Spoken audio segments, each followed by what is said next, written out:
नमस्कार, मैं हूं श्रीकांत प्रत्युष। मैं हूं अभिषेक मिश्रा। भारत में कोरोना बहुत तेजी से पांव फैला रहा है। आपको पता है, अब तक भारत में कोरोना वायरस के 6,412 मामले सामने आ चुके हैं। लगभग 200 जानें जा चुकी हैं और केवल 504 लोग ही इलाज के बाद स्वस्थ हो पाए हैं। इस बीच कोरोना वायरस को लेकर Indian council for medical research की ताज़ा रिपोर्ट जो आई है वो हिला देने वाली है, सरकार की नींद उड़ा देने वाली है। ICMR की जो रिपोर्ट है उसमें कहा गया है कि भारत में कम्युनिटी ट्रांसमिशन का खतरा तेजी से बढ़ रहा है।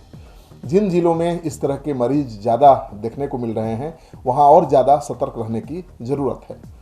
कम्युनिटी ट्रांसमिशन मतलब भारत तीसरे फेज में पहुँचने वाला है, जहाँ नियंत्रण मुश्किल हो जाएगा। दूसरी तरफ 14 अप्रैल को 21 दिन का लॉकडाउन खत्म होने वाला है। इसको आगे बढ़ाया जाए या नहीं, इसे लेकर अलग अलग पक्ष सामने आ रहे हैं। देश के ज़्यादातर राज्य इसे बढ़ाने की बात कर रहे हैं। कर्नाटक ने तो सामने आकर ये बात कह दी है कि जिन इलाकों में कोरोना का संक्रमण का एक भी मामला सामने नहीं आया है उनमें लॉकडाउन खोल देना चाहिए। हालांकि बाकी कोरोना संक्रमित जिलों में चरणबद्ध तरीके से लॉकडाउन लागू रहना चाहिए। तो इसके पक्ष में विपक्ष में बातें आ रही हैं, लॉकडाउन बढ़े या ख़त्म हो जाए, इसको लेकर community social media platform local circle ने आज एक सर्वे जारी किया है।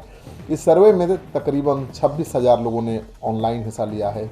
इसमें से तकरीबन 63% लोगों की राय थी कि लॉकडाउन कुछ प्रतिबंध के साथ खत्म कर दिया जाना चाहिए। देश के कुछ लोग पूर्ण लॉकडाउन खत्म करने के पक्ष में हैं, जबकि कुछ लोग इसे और आगे बढ़ाने की बात कर रहे हैं। दोनों पक्ष के पास अपने अपने तर्क हैं। आज हम लॉकडाउन को जारी रखने के पक्ष और विपक्ष दलील पेश करेंगे। इस तर्क वितर्क का मकसद अपने दर्शकों की राय यानी आपकी राय लेनी है, इसलिए इसे ध्यान से सुनिए और अपना विचार जरूर दीजिए कि पूर्ण लॉकडाउन जरूरी है या गैर जरूरी है।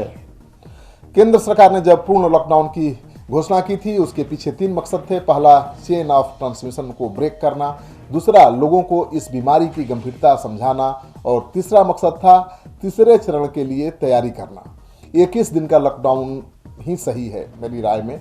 इसे आगे नहीं बढ़ाया जाना चाहिए क्योंकि इतने दिनों में ये तीनों उद्देश्य पूरे हो जाने चाहिए। और अगर सरकार को लगता है कि जनता अब तक इसे समझ नहीं पाई है तो आगे लॉकडाउन बढ़ाकर इसे हासिल कर लेगी सरकार। मुझे नहीं लगता, इसका कोई प्रमाण भी नहीं है।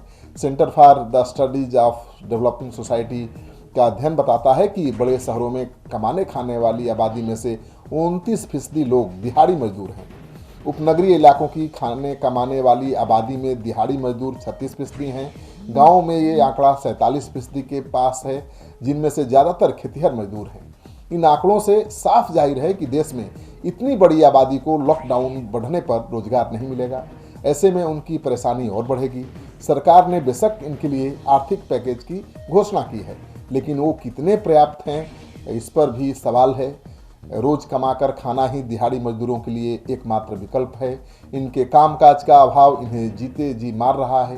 सरकार राहत पैकेज की जितनी मर्जी घोषणा कर ले, लोगों तक पहुंचाने के लिए उसके पास संसाधन नहीं है। जरूरी सामान की सप्लाई चेन बहाल रखने में भी इनका योगदान जरूरी है। आखिर सामान बनेंगे नहीं तो फिर बाजार तक पहुंचेंगे कैसे? मैं तो लॉकडाउन को बढ़ाने के पक्ष में हूं। मेरे हिसाब से पूर्ण लॉकडाउन का मकसद अभी पूरा नहीं हुआ है। मजदूरों के पलायन और दिल्ली के मरकज की घटना के बाद स्थिति वो नहीं रही जैसी उन्हें उम्मीद थी, इसलिए कम से कम 30 अप्रैल तक इसे आगे बढ़ाने की ज़रूरत है। चीन के वुहान में जब लॉकडाउन जनवरी में लगा था तभी वहां डॉक्टरों और वैज्ञानिकों ने कई मॉडल स्टडी के जरिए ये बताया था कि अप्रैल में लॉकडाउन खोलना ही उचित होगा। भारत में भी ऐसी स्टडी चल रही है। उसी में से एक स्टडी में पता चला है कि भारत में ये वायरस एक संक्रमित मरीज से 30 दिन में 400 से अधिक लोगों को संक्रमित कर सकता है। लॉकडाउन नहीं हुआ तो आज कोरोना के मरीज देश में कहीं ज़्यादा होते और ग्राफ कहीं और होता। इसलिए लॉकडाउन को आगे के दिनों में जारी रखना भारत के लिहाज से फायदेमंद होगा। विश्व की 6ठी सबसे बड़ी अर्थव्यवस्था है भारत, और आज भी भारत की गिनती विकासशील देशों में होती है, ना कि विकसित देशों में। इस बीमारी से लड़ने के लिए सरकार ने 1.7 लाख करोड़ रुपए की आर्थिक मदद की घोषणा की है और दूसरी तरफ 15,000 करोड़ स्वास्थ्य प्रणाली में सुधार करने के लिए देने का ऐलान किया है। ये हमारी जीडीपी का महज 0.8% हिस्सा है। साफ है, सरकार के पास ना तो बीमारी से लड़ने के लिए पैसे हैं और ना ही उद्योग जगत की मदद करने के लिए धन है। अभी बात मजदूरों की हो रही है क्योंकि वो सबसे ज़्यादा प्रभावित हैं। CII ने अपने सर्वे में माना है कि तकरीबन 80% उद्योग में लॉकडाउन की वजह से काम बंद है, जिसका सीधा असर नौकरियों पर पड़ने वाला है। अगर लॉकडाउन बढ़ा और ज़्यादा नौकरियां गईं तो आने वाले दिनों में मध्यम वर्ग के लिए सरकार को पैकेज की घोषणा करनी पड़ेगी। पैसा है नहीं, पैकेज कहां से आएगा? लॉकडाउन को खत्म करने से पहले एक अहम बात का ख्याल रखना होगा। फिलहाल ये कोरोना के संक्रमण का डबलिंग रेट भारत में 4 दिन से थोड़ा ज़्यादा है।